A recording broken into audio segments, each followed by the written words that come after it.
can you see by the dawn's early light? What so proudly we hail, being some fans of MMA that we are. Yes, you're right. This isn't a mirage. This is a Shane Solo Galdang ep. Welcome. All right, we're in for a big one. This is the big one. This is UFC Freedom 250. Who is ready for this stuff? I know I am. I know Dub is. Dub is just on a cruise, kicking back, chillaxing, acting all cool, ready to lock in for this fight card. He will be back in time. He will be back in time to watch this stuff. Let's go fucking through it, though. Let's go through it real quickly. But before we go through it, we obviously have to go over what we've missed since the last time we've talked. Some crazy shit has happened. That's right. I'm kind of sad that I can't go over this with Dub, but holy fuck, Strickland actually beat Chimaev. Holy fuck, Strickland actually beat Chimaev.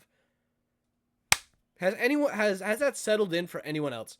And like, I don't mean just like as a, I don't know how to describe this, because you need to have been in a, I guess you wouldn't have need to. I think everyone kind of had this invincible feeling with Chimaev, and just kind of this inevitable feeling too. Like it was insane. He was literally like the Thanos of the UFC when he was coming up, and when he originally got the belt.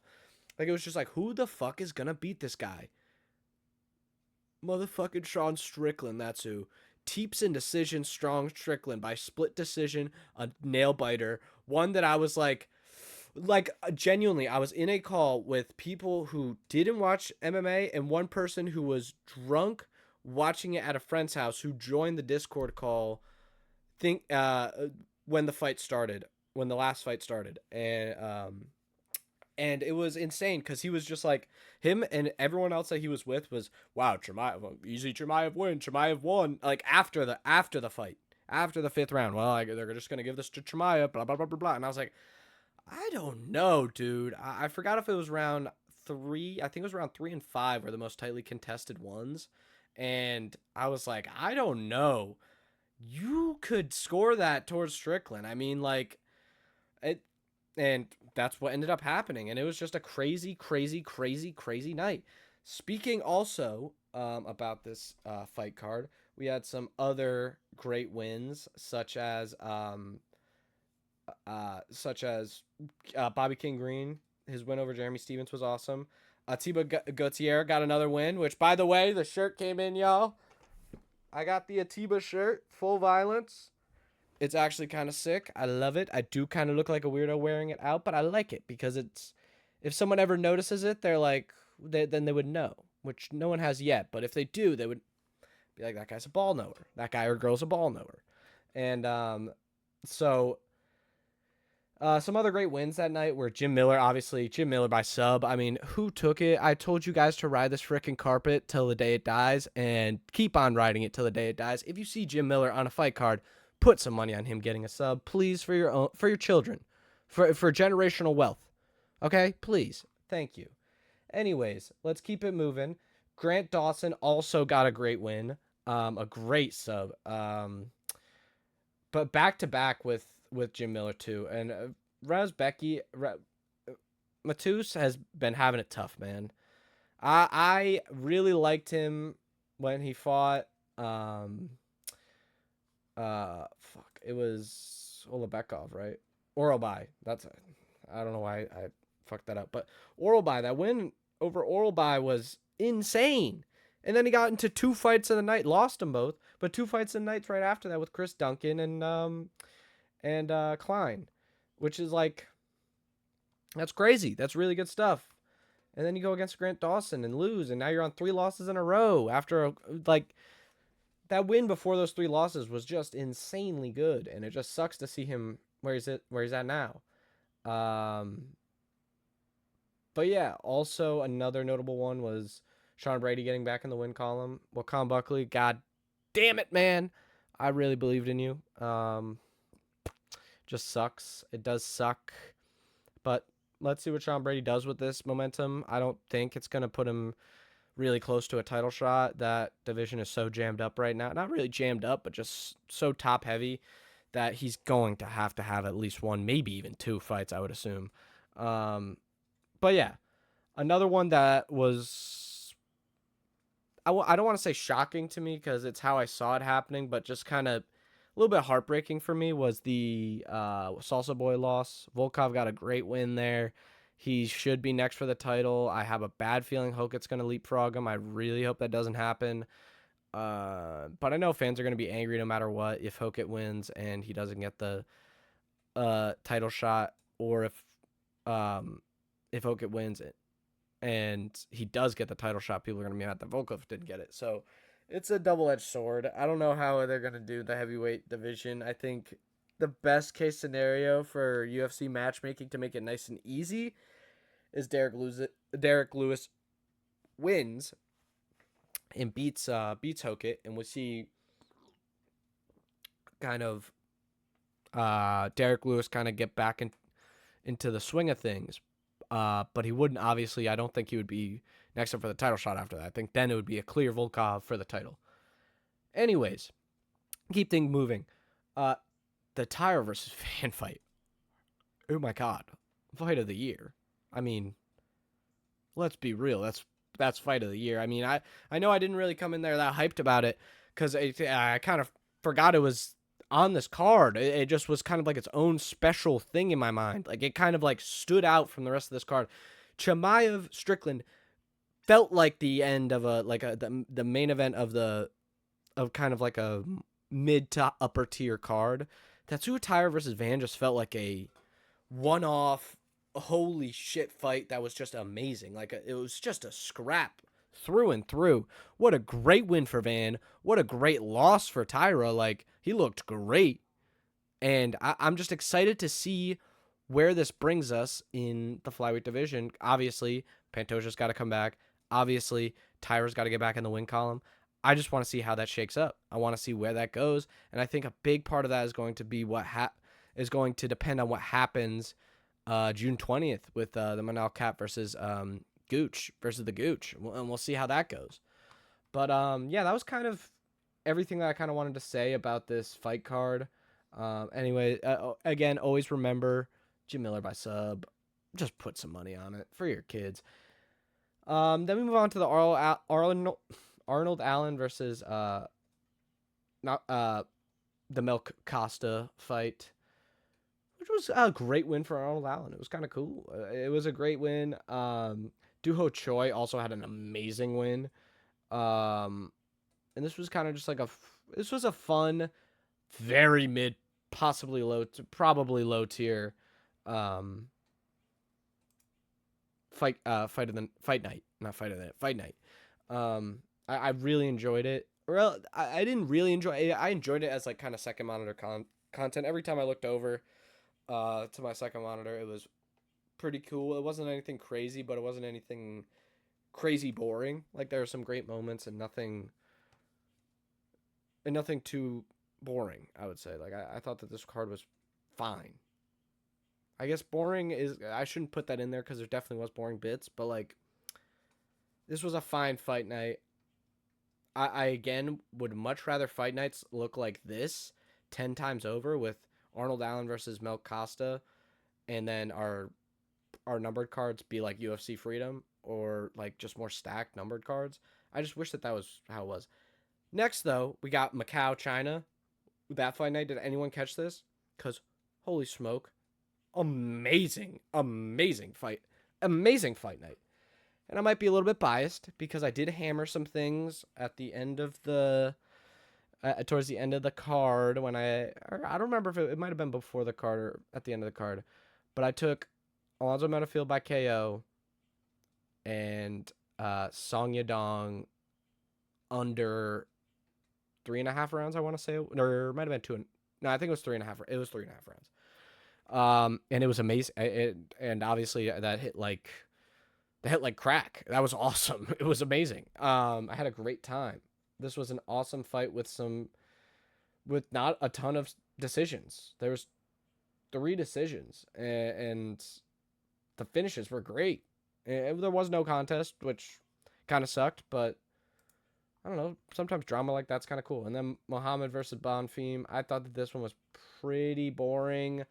I thought that the every card other than the main event was kind of more exciting to me, especially like the main card, like the main fights, like Iwo versus Junior Taffa was like Iwo. I was excited to see fight again. Bryce Mitchell, I was excited to see fight again. ZM losing was insane. That was insane. That's someone who's like, he was on a crazy hot streak. Damn near looked untouchable. Damn near. And then obviously Brendan Allen, just kind of with a statement win as well. I don't know how people felt about that fight actually. This was another one that was kind of second monitor. And this was one where one of my buddies who doesn't watch UFC was like, "Give me a parlay. I want to throw something together." And it hit, everything hit except for Ziam and Bilal Muhammad. Literally everything for him hit. I think I gave him Chelsea Chandler. It was Chelsea Chandler, Marcus McGee, Iwo, Bryce Mitchell, Ziam, Brendan Allen, Bilal Muhammad.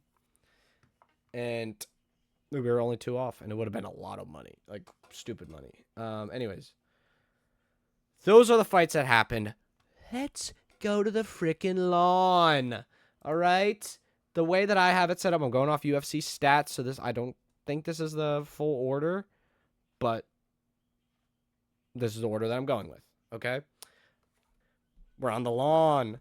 Freaking Diego Lopes versus Steve Garcia is the first fight that I have, and holy smokes, I think we're starting off with an absolute banger. I think this is going to be fight of the night, possibly. I really like Steve Garcia's ascension, and I also have always liked Diego Lopes. However, I think he's at a must-win moment in his life right now. After that, it's kind of very similar to when he lost to the Volk the first time and then went and fought against John Silva and looked crazy good. I want to see what he looks like here, and that's someone who's betting on Steve Garcia here because it's too tasty of a line. He's an underdog. I believe I got him at like 190, maybe 200, something like that. And I do believe in him. I think that the lack of respect that he's getting on his name is kind of egregious. There's this clip that came out. I don't know if anyone else seen this. He doesn't have a tops card.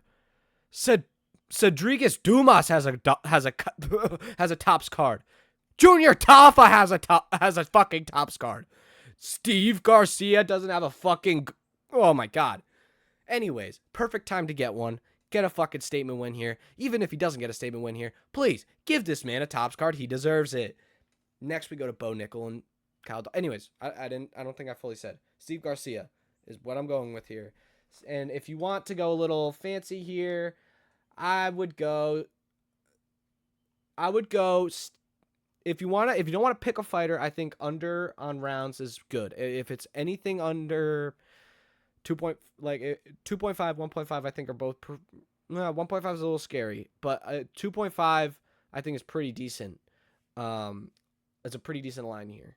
So I think 2.5, minus 2.5 rounds, or either fighter by KO, or if you want to really do it, Steve Garcia by KO. And if you really want to do it, Steve Garcia by KO under 2.5 rounds. Now we're talking.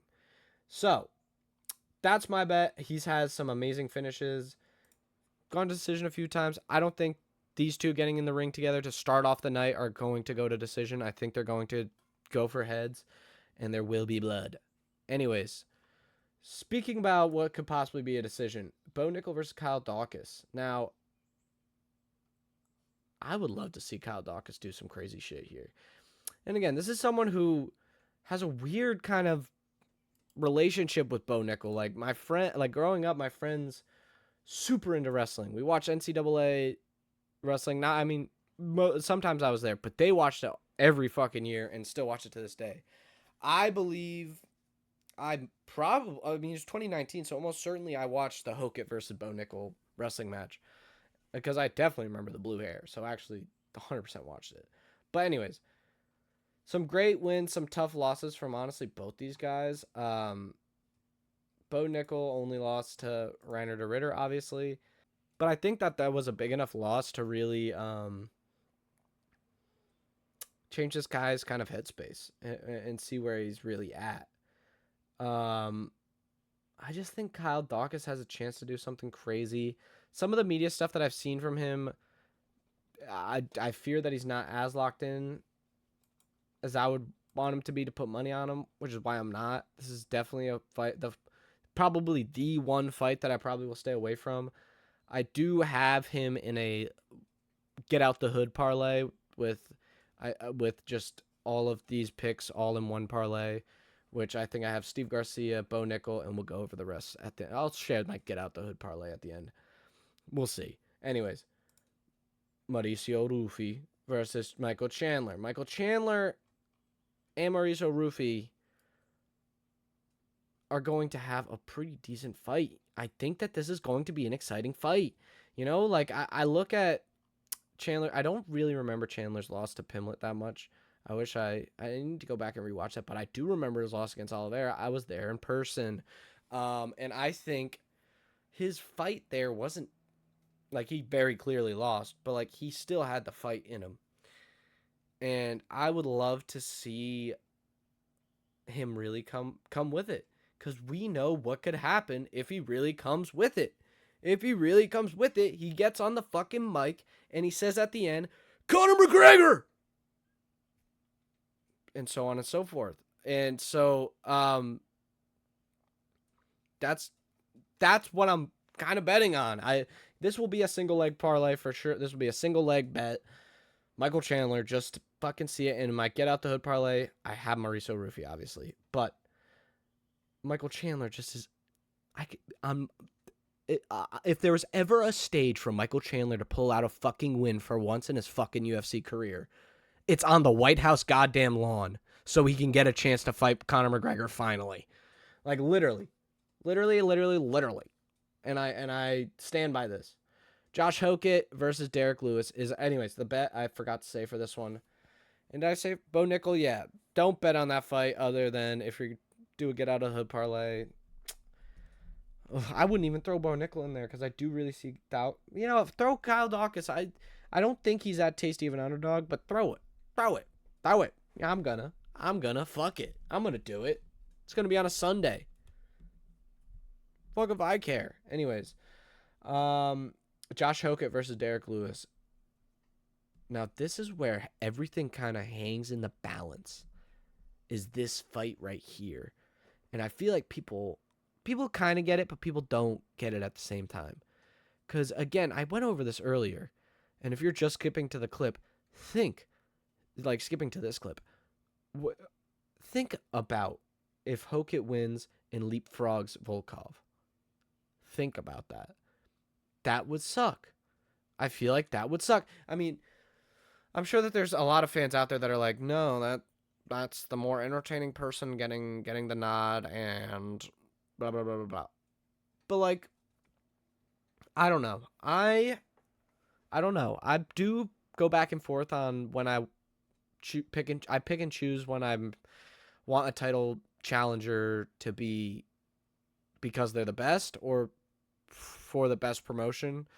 You know, the perfect example is Aljo. I would love for Aljo to get the title shot, even though Evloev probably should. But, you know. Anyways, I hope you understand what I said, like what I'm trying to say here. The heavyweight title picture really just hangs in the balance with this. Because if Derrick Lewis wins, it's all set. Volkov just gets to do it. But if Hokit wins and leapfrogs Volkov, there's a chance Volkov either would probably end up fighting the loser of this fight, of the title fight, the Pereira versus Gane. And then if he loses that fight, I think he ends up getting leapfrogged by Salsa Boy eventually. I think Salsa Boy is still on a trajectory, even after his loss to Volkov, that he could totally be back in the title picture soon. I still really like the way that guy fights. But to to sum it up with this fight, Hokit's on my get out the hood parlay. But again, Derrick Lewis has some tasty money. You know, now that I'm thinking about it, and we're gonna get into this next fight first before I kind of have this idea. And you know what? I'm gonna save it. I'm gonna save it until we do what Dub loves to do. Our favorite bets at the end. So let's just go into the next fight. This fight just takes Josh Hokit. I don't like time here or victory or way of victory here. I'm not confident in it. So I think just Josh Hokit straight up is pretty good. Maybe parlay it with something. And we'll talk about Derrick Lewis after. A little bet to make. Let's get into Sean O'Malley versus Aiemann Zahabi. Now this fight is one that I just keep on seeing people. Obviously, I'm voting Sean O'Malley. Obviously, I'm putting my money on Sean O'Malley. Obviously, I'm putting my money on the Sugar Show. I see where they're coming from. And that's what I kind of see happening too. But Aiemann Zahabi has some fucking really good wins. He has some really good fucking wins. And I am just a big enough Sean O'Malley disliker that that I would love to see Aiemann Zahabi win this. And he is on my parlay. He is one of the dogs that are on my parlay. Steve Garcia and him are the two dogs that are in my get out of the hood parlay. And yeah, pretty much I would go Aiemann Zahabi, and I would say Aiemann Zahabi by decision is pretty safe. That's kind of how I see him doing it. This is going to be a very interesting fight. I don't think it has the caliber to be the fight of the night, but I think from like someone who just likes MMA and seeing kind of styles clash, even though I wouldn't say they're too separate of styles, but like just the way that they strike and stuff, I guess it's maybe just a clash of like a similar style because they are kind of similar. But regardless, I do like this fight, and I think it's going to be interesting. And I just hope that Sean O'Malley doesn't get a bullshit decision like he did against Song Yadong. Anyways, next fight. Oh, the bet on that one, Aiemann Zahabi. By decision if you want. Anyways, Alex Pereira versus Ciryl Gane, our first title fight of the evening. The interim heavyweight title. Possibly the heavyweight title. We'll see what happens with contract stuff. I don't know if that's been announced yet. I don't know what's going on with that. But Alex Pereira versus Ciryl Gane is a fucked up matchup. One that at first I was like, oh my god, Alex Pereira's just going to get triple champ and this shit's going to be sick. And then I kind of sat back and I thought about it and I was like, we haven't seen him at heavyweight really. He looks filled out. He looks great. He's got the bunda. But like, is anyone else feeling uneasy about this, or is it just me? Is it just me? If it's just me, I'll shut up. But I'm feeling a little bit uneasy about this. That being said, Alex Pereira is in my get out the hood parlay, but I'm scared of this one. I wish Ciryl Gane was better money. Wish he was more of an underdog, because then I would just say go with the guy who'll probably cheat, and the guy who's been at heavyweight. And the guy who's just been at heavyweight his whole career, from my knowledge. But, and Ciryl Gane is also one of the most, like, fit heavyweights, too. Like, he is one of the most true heavyweights, not a fat guy at all. So this is, I'm just, and they're both kickboxers. So this is just going to be a banger. And I just don't know how long it's going to go. Don't know if it's going to be point fighty. I don't know if one of them's going to press heavy on the gas. If I had to guess, Ciryl Gane's pressing a little bit heavier on the gas to begin with. And Alex Pereira's kind of sitting back. But I could be wrong about that. I don't know. I don't know how this fight's going to go. This is a fight this is kind of like the Bo Nickal fight where I just kind of don't really want to bet on it. And there's no Kyle Daukaus to make me be like, well, fuck it. He has crazy value. Like, let me just throw some money on it. So I'm going with Alex Pereira in the parlay. I don't think I'm taking this as a single leg until I see his walkout, and then I get hyped like I did the Onk fight where I wasn't going to bet on him at all, and then he started walking out, and I was like, oh, he's pissed. He's ready. I'm putting $20 on him. Anyways, last fight. Ilia, El Matador, Topuria versus Justin, the highlight reel, Gaethje. Holy smokes, guys. I mean, people think that it's going to be a cakewalk for Ilia, and I understand why they think that, and I understand, and I can, again, totally see this happening. But it's kind of similar to the Michael Chandler one. If there was ever a time for Justin Gaethje to lock in, if there was ever a time for Ilia Topuria to lose to some bullshit, it would be to the American spirit. Justin Gaethje, Justin Goichi, or whatever fuck Sean Strickland's been calling him, just hit fucking rolling thunder to the back of Ilia Topuria's head, toosh, unconscious. Imagine. And I saw this one clip of Justin Gaethje's high kick against Dustin Poirier, the second fight where he knocks him out, and then Ilia Topuria getting hit with the same kind of hit and him getting wobbled. And maybe I got trolled by this clip, but I feel like it was really Topuria. Maybe it was one of those guys that looks like him. But then what they were trying to sell is that Justin Gaethje can get that same kick against Ilia Topuria, and he could just get chinned. Because, again, this guy's had the utmost of confidence. There's just no reason why he should be not confident in himself. Even with this whole divorce thing and him, he's just getting pissed over it. He's not getting insecure about it. He's getting pissed. Like, this shit's going to be insane. This is all of these fights. Like, it's going... I hate the fact that it's on a Sunday. Is anyone else pissed that it's on a fucking Sunday? All right? Like, I work at a place where I have Sundays fucking off. All right? I would love... I fucking open on Mondays. I'm there at 5 a.m. On Monday morning. Please, for the love of God, start somewhat earlier than 8, even though I'm sure it's just going to go at 8. Start at 8, and please be quick. Please be quick. I mean, there's a lot of important people in the crowd. Let's not draw this thing out too much, right?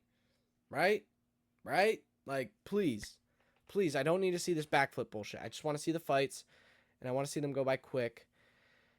And yeah, so this is going to be a fucked one for me. I'm going to be so tired Monday morning, but I just hope that I don't regret it. All right, folks, let's go over our bets of the night. So let's first start off with my Get Out the Hood parlay. You're going to go Steve Garcia, Bo Nickal, Mauricio Ruffy, Josh Hokit, Aiemann Zahabi, Alex Pereira, Ilia Topuria. Okay. Then we move on to Dogs Gotta Eat. The Dogs Gotta Eat play. All right? And that's when we go Steve Garcia, Kyle Daukaus, Michael Chandler, Derrick Lewis, Aiemann Zahabi. You hit him with the 5 dogs gotta eat. And you're gonna eat. Now, this could obviously be modified. I think you pick any of these guys and just make it a 3-leg parlay, it's still really good money. And I think you go somewhere. I think if you really want some crazy value, Lewis, Chandler, Daukaus, that's got a chance. I mean, maybe you take out Lewis. Chandler, Daukaus. Yo, I forgot about Gaethje, Gaethje, Chandler, Daukaus, bro. Gaethje, Chandler, Daukaus. That is a crazy 3 that can get you some crazy value that might just fucking make you some crazy money.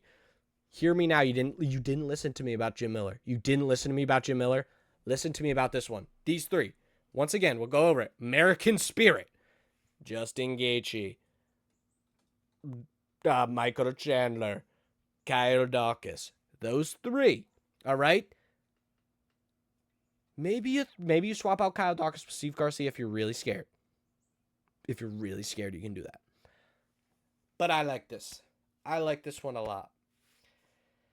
Other than that, I think Steve, if you want to, these are some good single leg or single fight parlays you can make. Steve Garcia by decision. Um,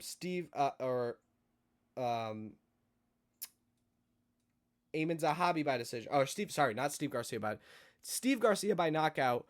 And then if you want to make it crazier, under 1.5 or 2.5 rounds. And then I think another good one would be Aiemann Zahabi by decision is another one. I think also with that fight, either fighter by decision is pretty decent as well. I think same with also the first fight, Diego Lopes versus Steve Garcia. I think either fighter by KO is also a really good line if you don't want to pick Steve Garcia specifically, which I can completely understand. I think Alex Pereira versus Ciryl Gane is a fucked one. I wouldn't bet on that one. Bo Nickal, I wouldn't bet on that one unless you're riding with Gaethje or Daukaus. Other than that, I think those are great. And yeah, those are my bets. So what is it? You gonna ride with me or you gonna die with me? Either way, lock in this Sunday, UFC 250. Let's get ready. Let's get pumped. You're probably seeing this Saturday, and let's get ready to. Oh, no, that's boxing. It's time! I hope you guys tune in. A play that I was thinking about doing, but I've decided not to do because the other manager that I'm opening with, because I'm a manager myself, but the other manager that I'm opening with on Monday morning is also a huge UFC head. So I know that he's going to watch it, and I know he's going to want to talk about it. So we're biting the bullet. We're both going to be tired. Fuck it. I was thinking, but this was the play that I was going to do for all the homies who have work on Monday and you have Paramount Plus. Just chill. Just watch it Monday after work. Just watch it Monday after work if you don't want to be tired on Monday. Go no phone. You just have to go no phone all Monday. And you're going to be at work anyways. The second you get home, you watch the whole thing, and oh my god, if you haven't done this yet, which I did with the China card and I did with another recent card. I want to say I don't know what the other one was. Oh, I think it was the Chimaev Strickland card. Those cards, I started them late. And I started them late, and I just got to skip to the next fight after it was done. And in between rounds, I just got to skip to the next round. It was amazing. Each fight lasted like I only watched for the fight time of the fights and maybe a little bit of corner work if I wanted to see it. And maybe the post-fight interview if I wanted to see it. Well, most of the post-fight interviews I did watch. But it's such a great viewing experience if you haven't done it yet. Just going onto the going onto the full video and just skipping ahead. Great experience. And I'm sure with UFC 250, Freedom 250, it's going to be like insane. Like it's going to be like a hour-long watch if you do it that way, which would be sick. Anyways, good night, y'all. Actually, I don't know what time you're watching this. I'm just saying good night because I'm about to go to bed. But good luck on your bets. If you follow me, I hope you win. If you don't follow me, please lose. Please lose. If you tail me, please lose. Please, please. I need this. Thank you, Dub, for letting me do a solo ep. And thank you, Shane, for not losing Dub's streak on numbered events. You're welcome. Hold up. I literally instantly ended that recording and forgot to do what I kind of wanted to do, which was just quickly, because Dub gives me a little moment to promote myself. If you've never seen my Twitch, it is this little shizzy. We've got great clips. Especially... Fuck, we haven't streamed in a long time. But we've got great clips, and we're going to be streaming soon. We're going to be streaming this upcoming week. This upcoming week is my birthday week. I have some time off work. We are starting Kingdom Hearts 2! If you didn't know, I was playing a bunch of PS2 games, like retro games, just because my buddy really liked watching me play these games and had them and let me borrow the PS2 itself to do it, which I'm very grateful for. Thank you, Ev. But yeah, just follow me if you want to see like classic fucking Kingdom Hearts 2. It's going to be sick from the original console. Don't know, the last one took me like 30 hours to beat. I don't know how long it's going to take. If you want to see some even cooler clips, I mean, the Twitch clips are great too. They are different clips too, which, you know, I have some amazing YouTube clips. If you're into Valorant, I have some good Valorant clips. Again, this hasn't been updated in that long. We've got Toadstool Golf clips. We've got Elden Ring clips. We've got fucking One Piece reactions. We've got fucking more Elden Ring, and we've got CS, and we got everything in here, bro. Fucking check out a bro, Shizzy Shane, the old guy with the cat in the Miller High Life. So yeah, that's what I say to y'all. Have a great night. Be easy.